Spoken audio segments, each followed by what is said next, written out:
This footage was sent in to us by the parents of a 9-year-old child who recorded it.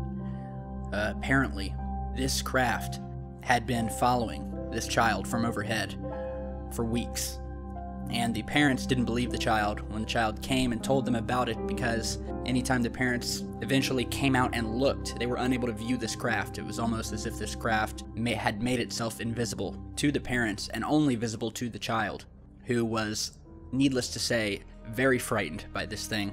And this further corroborates other stories in which these UFOs follow children, presumably to abduct them.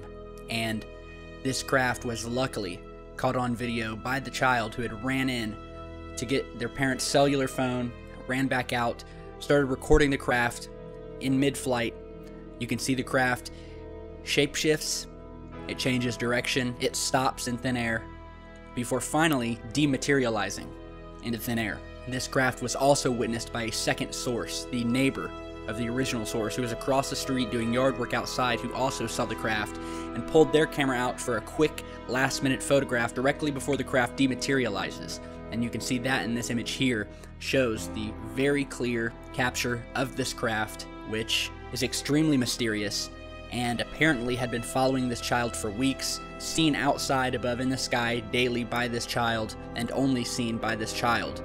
Now, how it was seen by the source across the street, I can only say that the craft had made itself invisible only to the parents of the child. However, when caught on footage by the neighbor and the child, has not been seen since, thankfully. That is one good thing to come out of this story. The craft has not shown up, which would indicate clearly that this thing has known it's been caught on camera, and all I can say is thank you to the source who sent it in, who is both her and her neighbor, watching out for this craft, and has been shaken up by this whole situation. And we want to know from you guys if you've ever heard of something similar, or have known any stories about these UFOs following children. So be sure to email us. Our contact information's down in the video description. Hit the like and subscribe button on your way out, and let us know what you think down in the comments. And stick around, because we've got a lot more coming.